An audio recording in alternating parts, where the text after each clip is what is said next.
Ya estamos todos cansados a esta hora y además sé que se quedan para escuchar esta charla y no por el premio final. Así que, bueno, la idea es que hablemos en 25 minutos, según veo ahí, un poco sobre los efectos adversos de la terapia sistémica, de los inhibidores multiquinasas, y en realidad contarles un poco nuestra experiencia también en cómo aprendimos a manejar estos efectos adversos en los pacientes. Lo que es fundamental es que esta sería la manera de cuidado de todo paciente que está bajo tratamiento con inhibidores multiquinasas, es decir, con múltiples ojos médicos y no médicos mirando a estos pacientes. Y cuando uno habla de esto, habla de un equipo, y el equipo multidisciplinario no solamente lo involucra al equipo de médicos tratantes, sino a otros médicos que pueden tener injerencia en los efectos adversos. Quizás el endo y el onco pueden estar en el mismo lugar. Para nosotros, para nuestro hospital, el manejo de inhibidores multiquinasas para pacientes con cáncer diferenciado de tiroides lo hacemos directamente desde la división endocrinología. Y por supuesto, como uno sabe cuáles son los efectos adversos que genera, también debe tener el equipo de cardiólogos, de dermatólogos, de nutricionistas cuando estos pacientes tienen la pérdida de peso. Y por supuesto, estos pacientes también tienen su clínico de cabecera, que puede estar fuera del contexto hospitalario, y ese médico clínico debe estar en estrecho contacto con nosotros para poder hacer el correcto manejo de estos pacientes. ¿Cómo hacemos nosotros en el hospital? Nosotros, como les decía, tenemos 20 residentes en nuestro hospital que están haciendo la residencia de endocrinología.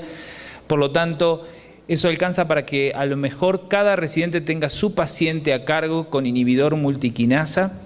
Ese residente a cargo está en contacto por WhatsApp, ahora eso nos facilita bastante, con el paciente tratado con el inhibidor multiquinasa. Por lo tanto, el efecto adverso que ocurre inmediatamente es reportado hacia el médico residente. El médico residente tiene a su vez el contacto directo con la médica que está supervisando el tratamiento con inhibidores multiquinasa a cargo de la coordinación, y a su vez 2 médicos de planta más, de staff más, que son la supervisora y también finalmente yo recibiendo todos estos mensajes. Tenemos por supuesto nuestros grupos de IMK, inhibidores multiquinasa en WhatsApp, y recibimos inmediatamente las imágenes que manda el paciente, los resultados, dónde está el paciente, qué pasó y qué es lo que tenemos que actuar inmediatamente. Este trabajo en equipo, que es trabajo de fines de semana, de cualquier momento del día, es fundamental para lograr que estos pacientes no vengan a la consulta ya con el efecto adverso establecido y uno tenga que actuar resolviendo el efecto adverso, sino tratando de prevenir que el efecto adverso grado 1 pase a ser un efecto adverso grado 2. Yo soy muy obsesivo, así que además de esto, tenemos un contacto donde el residente, luego de evolucionar en la historia clínica digital, al final del día me envía la evolución de ese paciente, cosa que volvemos a revisar de nuevo, que haya quedado registrado en la historia clínica lo que debe quedar, y además de que no se nos haya pasado nada en relación a tratamientos o cosas que tenemos que hacer con estos pacientes. Esto lo vimos previamente, es decir, todo lo que vamos a considerar cuando uno va a indicar el inhibidor multiquinasa. Y como les decía, como uno sabe cuál es el paciente con enfermedad metastásica a distancia, no es que el paciente llega y se va al día siguiente con el inhibidor multiquinasa, no. Esos pacientes uno va a tener en cuenta años previos, cómo va a años o meses previos, cuáles son las situaciones que debemos corregir antes del inicio del inhibidor multiquinasa. Y en ese contexto existen varias situaciones que uno debe tratar de resolver o normalizar antes del inicio, sobre todo la presencia de enfermedad intestinal o hepática, porque sabemos que estos fármacos pueden generar principalmente fístulas intestinales y estos deben estar resueltos. Pacientes que tienen alto riesgo de sangrado, lo mismo. Pacientes que tienen un elevado riesgo cardiovascular, ya sea una angina inestable, insuficiencia cardíaca congestiva no compensada. En ese contexto, no es que uno no pueda indicar el inhibidor multiquinasa. Nosotros tenemos pacientes con cardiopatías isquémicas tratados con inhibidores multiquinasas, pero no podemos tratar un paciente que está con angina inestable con un inhibidor multiquinasa, fundamentalmente porque estos fármacos inhiben a este receptor del factor de crecimiento endotelial vascular y sabemos que pueden exacerbar todo este tipo de patología. Por lo tanto, estos pacientes requerirán estar muy bien controlados antes del inicio. Lo mismo ocurre con la hipertensión arterial y, como no me estoy refiriendo solamente a sorafenib, sino también a otros inhibidores de quinasas como vandetanib. Vandetanib es el fármaco indicado para cáncer medular de tiroides avanzado y tiene como riesgo producir prolongación del QT, por lo tanto, en ese contexto también tratamos de controlar previamente al inicio el QT de estos pacientes. También en aquellos pacientes que tienen gran compromiso local, el riesgo es que el inicio de un inhibidor de quinasa con efecto rápido, nosotros no lo tenemos, pero por ejemplo lenvatinib, no sería la mejor indicación en este grupo de pacientes porque la reducción rápida tumoral puede llevar a sangrado o a formación de fístulas aerodigestivas, lo que en realidad confiere un riesgo elevado. En ese contexto hay que tener en cuenta siempre qué inhibidor de quinasa uno prefiere en esos pacientes con enfermedad local avanzada. La radioterapia externa es otra situación que podemos pensar si la debemos esperar para iniciar el inhibidor multiquinasa o se puede hacer de manera conjunta. Esto es variable de acuerdo a la bibliografía publicada y en realidad uno prefiere esperar algunos meses desde la radioterapia hasta el inicio del inhibidor multiquinasa. Lo que no podemos hacer es tratar con inhibidores multiquinasa a pacientes con metástasis cerebrales que no hayan recibido radioterapia externa previa por el elevado riesgo de sangrado.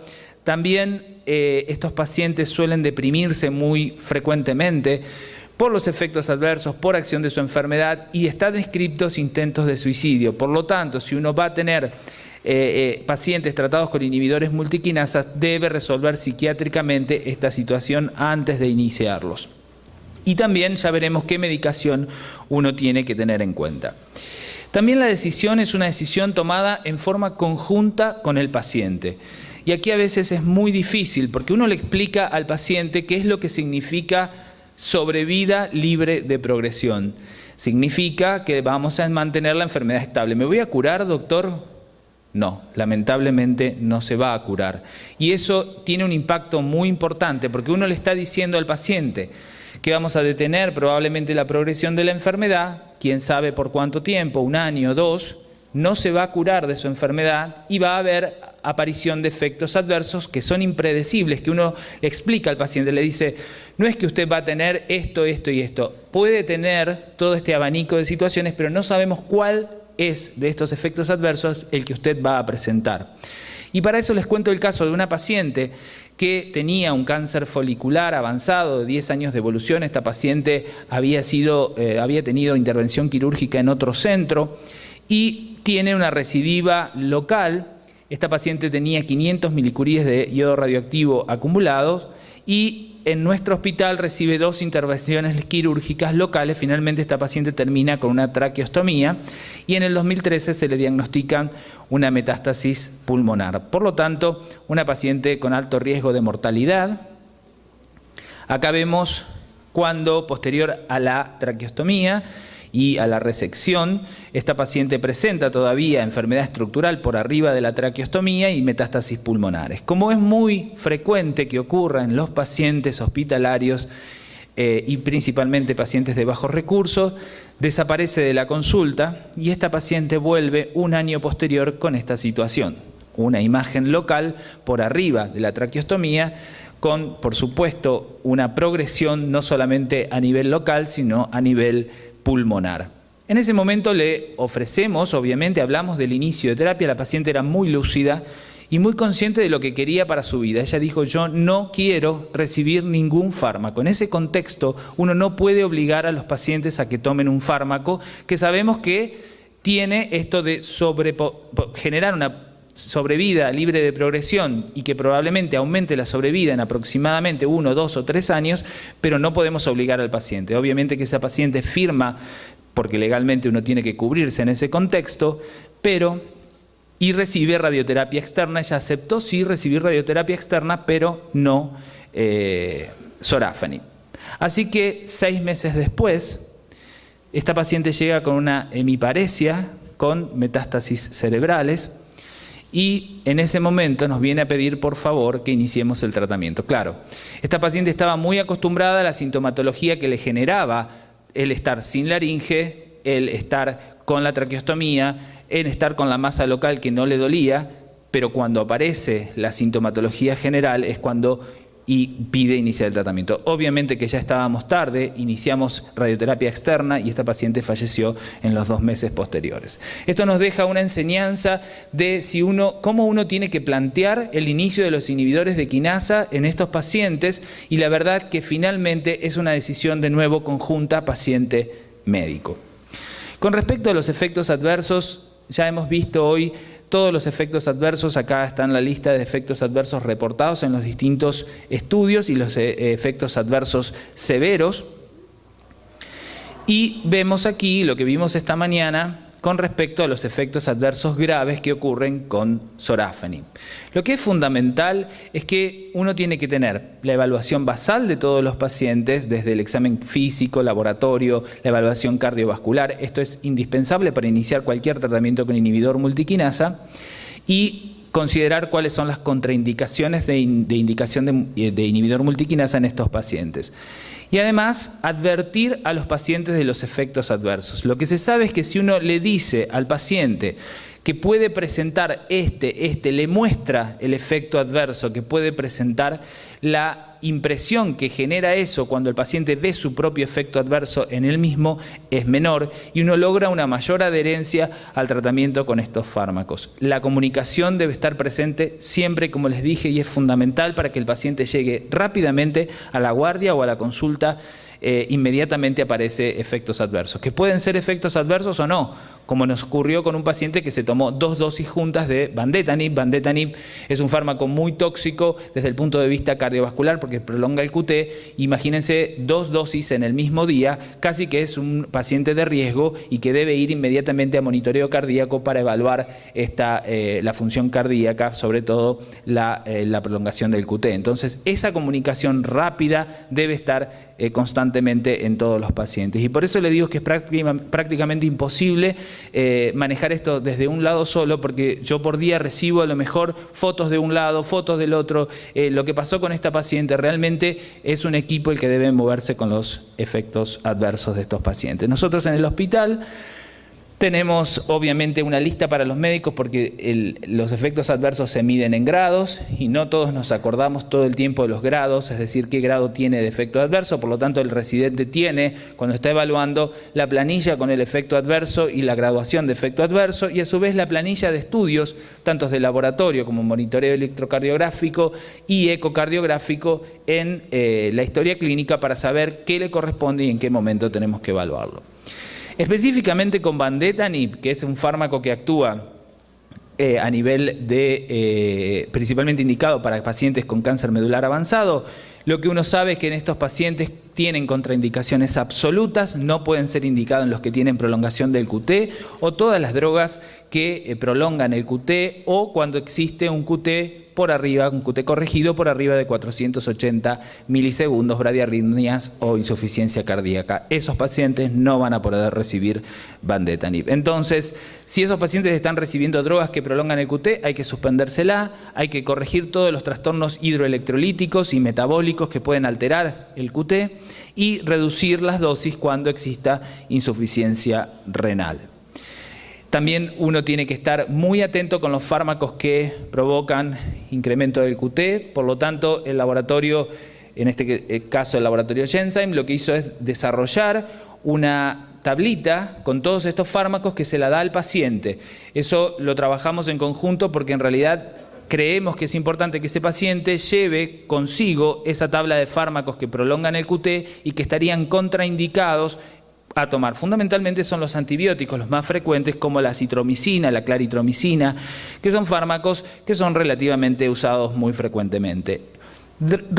Hay otras drogas que tienen potencialmente la capacidad de prolongar el QT Y otro de estos fármacos antiinfecciosos usados frecuentemente es la levofloxacina, que también los pacientes deben tener en su bolsillo para informar al médico tratante, fundamentalmente el clínico, de que no indique este tipo de medicamento y que reemplace por otros. Y después, esto es para todos los inhibidores multiquinasas, las drogas que generalmente bloquean la metabolización hepática van a hacer que se incremente la vida media del fármaco y esto puede aumentar aún más los efectos adversos, por lo tanto estos fármacos estarían también contraindicados. Finalmente, en relación al manejo de los efectos adversos, cuando uno prescribe Vandetanib, por supuesto que va a estar controlando muy obsesivamente el electrocardiograma, los trastornos hidroelectrolíticos, los niveles de TSH, como les dije previamente, que suelen incrementarse muy frecuentemente con la indicación de inhibidores multiquinasas, la hipocalcemia. Y en realidad estos pacientes van a requerir controles cercanos de medición del QT. Cuando exista una prolongación del QT, habrá que suspender y evaluar reiniciar con dosis menores, 200 o 100 miligramos. Con respecto a la prolongación del QT, que ocurre fundamentalmente con Vandetanib, el efecto adverso grado 3 ocurrió solo en el 8% de los casos. Los mecanismos son múltiples, pueden ser directos o indirectos. Y en relación al otro efecto adverso muy frecuente que vemos casi en un 70 o 80% de los casos de pacientes con tratamiento con sorafenib, es una de las causas más frecuentes de interrupción al tratamiento y uno debe estar muy detrás de estos pacientes cuando primeramente aparece el efecto adverso para no confundirse. Y en relación a esto, el mecanismo es fundamentalmente el bloqueo del receptor del factor de crecimiento endotelial vascular. El síndrome mano-pie, este es un síndrome mano-pie grado 3, suele ser muy doloroso, se presenta con lesiones hiperqueratóxicas en manos y pies, y fundamentalmente es en los sitios de contacto o de presión. Por lo tanto, existen un montón de situaciones que uno les va a recomendar a estos pacientes. El laboratorio Bayer en Argentina ofrece a cada paciente queratolíticos, es decir, un kit con las cremas que tienen hidroxiuria, que se las deben colocar antes del inicio del inhibidor multiquinasa. Deben tener estos pacientes un control muy estricto con podología. Uno puede utilizar analgésicos tópicos. Cuidado con la lidocaína porque si produce anestesia de manera importante ese paciente puede lesionarse o con el agua caliente puede empeorar las lesiones. Y lo que suele mejorar mucho el síndrome mano-pie son los analgésicos, principalmente el ibuprofeno reglado con dosis altas de 600 miligramos cada 6 o cada 8 horas. Con respecto al síndrome mano-pie, también solemos implementar vacaciones, es decir, si ese paciente decide irse a la playa, que sabemos que quiere caminar y quiere irse a pasear por Europa 15 días y quiere caminarse todo, sabemos que eso va a generar, por supuesto, que el síndrome mano-pie se exacerbe. En ese contexto le damos unas vacaciones conjuntamente con sus vacaciones. Es decir, no pasa nada si uno suspende 10 días, 15 días el tratamiento. Obviamente que no podemos suspender los 2 meses, pero 15 días ayuda a que el paciente se adhiera, pueda realizar su vida normal, tenga su tiempo de esparcimiento y vuelva a adaptarse después al inicio de la medicación. Nosotros en Latinoamérica tenemos situaciones que son bastante diferentes a las que ocurren en los trials habituales de países desarrollados. Y fíjense lo que pasó con esta paciente. Esta es una paciente que la vimos en su momento en el mismo día con un síndrome mano-pie ausente, es decir, esta paciente no tenía ninguna situación. Se toma su transporte público, que para llegar a su casa tardó 1 hora y media de pie, porque no tenía lugar para sentarse, y cuando llega nos manda la foto de que había desarrollado un síndrome mano-pie grado 1 extremadamente doloroso. Y estas cosas no están descritas en la literatura, estas son cosas que vemos nosotros, porque el paciente no es que en nuestros países se sienta en el tren y llega perfecto a su casa, no, estos pacientes deben a veces pasar esto, viajar 1 hora y media para llegar a su casa, y son cosas en donde uno empieza a aprender a decir, si usted está tomando sorafenib, no puede irse 1 hora y media de pie, debe esperar el transporte donde tenga lugar o quedarse hasta que se pueda ir, o si algún familiar la puede venir a buscar. Con respecto al rash, ocurre en el 50% de los pacientes del estudio Decision, en el 45% de los pacientes del estudio Z con vandetanib. También el mecanismo es, la mayoría de los efectos adversos se cree que el mecanismo es a través del bloqueo del receptor del factor de crecimiento endotelial vascular, aunque en el caso de vandetanib también por el bloqueo del factor del receptor del factor epidérmico. El rash es algo sencillo, se maneja fácilmente. Esta es una paciente nuestra, tratamiento con vandetanib, es un rash autolimitado que en general desaparece solo, pero puede aparecer un rash papulopustular que ocurrió en el 15% de los pacientes del estudio con vandetanib y que requiere fundamentalmente manejo un poco más profundo. El rash se suele evitar con cremas hidratantes. Siempre le recomendamos a todo paciente que esté tomando inhibidores multiquinasas que esté con protector solar cada 2 horas, al menos durante las primeras 6 semanas. Y esa situación la mantenemos principalmente en áreas en donde el paciente está muy expuesto a los rayos solares. La diarrea es otro efecto adverso muy frecuente en el Decision, casi el 70% de los pacientes, 56% de los pacientes con vandetanib. Existen grados de diarrea que por supuesto están valorados de acuerdo a lo que figura en el CTAC. Y en realidad el mecanismo parece ser el mismo que para todos. En general, la diarrea suele ser una situación muy frecuente con sorafenib, también con vandetanib, así que hacemos todos los ajustes nutricionales y loperamida después de cada administración, de cada episodio de diarrea, Y en los casos de que exista esta diarrea grado 3 o 4, que vemos arriba cuáles son las características, en esos casos hay que interrumpir la droga o reiniciar después con dosis menores. La hipertensión arterial, 40% en el estudio Decision, 32% en el estudio Z. Ahí vemos los niveles de hipertensión arterial. En general, tiene múltiples mecanismos por los cuales se produce la hipertensión arterial. Y los fármacos elegidos son los inhibidores de la ECA, los beta bloqueantes, los diuréticos. Tratamos de evitar los bloqueantes de los canales de calcio, fundamentalmente en pacientes tratados con vandetanib por la prolongación del QT. Otro síntoma muy frecuente es la fatiga y la pérdida de peso, que ocurre en el 50% de pacientes tratados con sorafenib y 25% de pacientes tratados con vandetanib. Aquí entra a participar el nutricionista con dietas hipercalóricas. Hay que tener cuidados con esas dietas también con la parte de la diarrea. Estimulamos a esos pacientes a que hagan mucha actividad física previo al inicio del inhibidor multiquinasa y que siga haciendo la actividad física porque pierden mucha masa muscular. Tratamos de que el paciente tome el inhibidor multiquinasa durante la tarde, en la mayoría de los casos en donde la fatiga es grado 2, que no le permite al paciente a lo mejor grado 3, que los transforman con un performance status más alto de grado 3, que tome la medicación durante la tarde o la noche, y siempre descartamos otras causas que puedan estar generando la fatiga. Les recuerdo de nuevo el incremento de los niveles de TSH. Ahí ustedes pueden leer cuáles son los mecanismos propuestos para este incremento de los niveles de TSH, que ocurre bastante frecuentemente con cualquier inhibidor multiquinasa, lo que hace que uno tenga que tenga que incrementar la dosis de levotiroxina, fundamentalmente en los pacientes diferenciados. No es tan importante en el medular, pero sí en el diferenciado porque queremos que esa TSH siga suprimida. Lo mismo para la hipocalcemia, que ocurre en el 18% del estudio Decision, en donde uno va a mantener un control estricto de estos efectos adversos. Son muy raros efectos adversos. Nosotros tuvimos lamentablemente la posibilidad de ver un caso de una miocardiopatía por sorafenib. Esto es un efecto adverso rarísimo que no ocurrió en el estudio Decision. Esta paciente tenía un ecocardiograma, por eso para nosotros es fundamental tener el ecocardiograma, si bien la probabilidad de que el paciente desarrolle una insuficiencia cardíaca, una miocardiopatía por la droga es muy baja. Lo pedimos de rutina en todos los pacientes. Esta paciente tenía una fracción de eyección normal y luego del tratamiento con sorafenib, 9 meses post-tratamiento, con una estabilización de la enfermedad, la paciente llega con una insuficiencia cardíaca, con una fracción de eyección de 25%, que normaliza o aumenta al 50% después de la suspensión. Esta paciente murió 5 meses después, por una muerte súbita.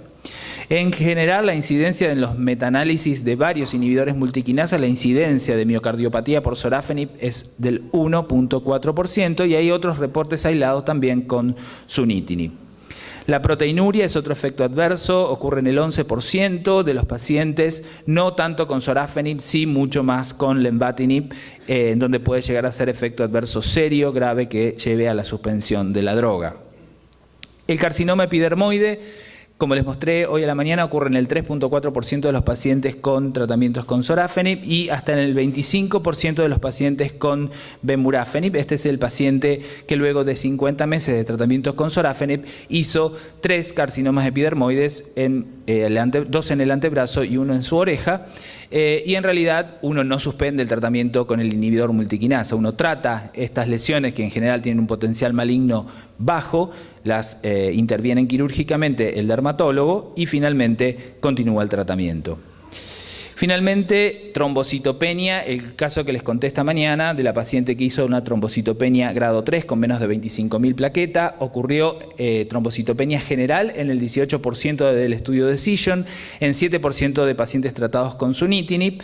Esta paciente es la que les mostré esta mañana, que luego de la suspensión y comenzar con dosis más bajas de sorafenib, continúa hasta el momento con plaquetas completamente normales. Lo que parece ser es que en realidad los pacientes que tienen radioiodo y daño de la médula ósea presentarían más probabilidad de estos efectos hematológicos que otros pacientes, porque sorafenib no ha provocado, o prácticamente menos del 4% de pacientes con estudios con cánceres renales y menos del 3% de pacientes con cánceres hepáticos. Así que en cáncer de tiroides, como la médula ósea ya se encuentra dañada por el yodo radioactivo, podría ser un efecto adverso que uno deba considerar. Ya vimos esta mañana las dosis promedios con las cuales nos manejamos en general con los pacientes, y en general uno diría que la dosis es muy variable. Tenemos, yo les diría, un 50% de pacientes que están en dosis plena, dosis completa, y otro 50% de pacientes que están con dosis de entre 400 y 600 miligramos por día.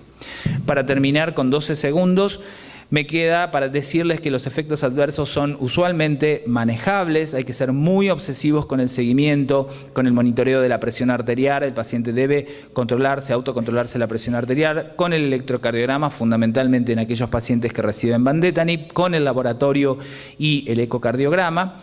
Enseñarle al paciente sobre las medicaciones concomitantes si no tiene la tablita con las medicaciones que no puede recibir, y la comunicación directa con el equipo, por supuesto, que permite el acceso inmediato a la atención médica. Yo creo que usado incorrectamente, los inhibidores multiquinasas tienen un elevado potencial de producir daño. Y eso es importantísimo, uno debe tenerlo esto en mente, pero usados correctamente y en el paciente indicado, para mí se transformaron en una de las herramientas más poderosas para el tratamiento de pacientes con cáncer diferenciado de tiroides que no tenían previamente ninguna otra alternativa más que esperar su muerte. Gracias.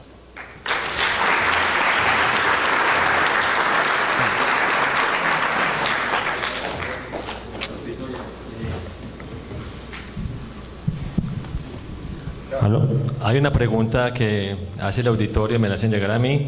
Frecuencia de osteoporosis en pacientes tiroidectomizados por cáncer de tiroides. ¿Se deben suplementar con calcio y calcitriol a estos pacientes? Bueno, son como dos preguntas distintas. O sea, sabemos que los pacientes que están con TSH suprimida tienen frecuentemente más prevalencia de pérdida de su masa ósea, pero eso no significa que el paciente tenga que recibir calcitriol. Es decir, un paciente debe estar correctamente evaluado y saber cuál es el nivel de TSH que debe tener de acuerdo a su riesgo de recurrencia. Y de acuerdo a eso, uno valorará a ese paciente si uno le ofrece alternativas adicionales para prevenir o resolver el tema de su osteopenia, osteoporosis. Siempre se pone en la balanza las dos cosas, es decir, si uno parte de un paciente con una densitometría que tiene -5 o -4 desvíos estándar, probablemente uno decida no suprimir a ese paciente con el riesgo de fractura tanto de cadera o de columna que uno tiene de riesgo en ese contexto. Así que siempre se sopesan los dos riesgos, del efecto adverso y también de la medicación.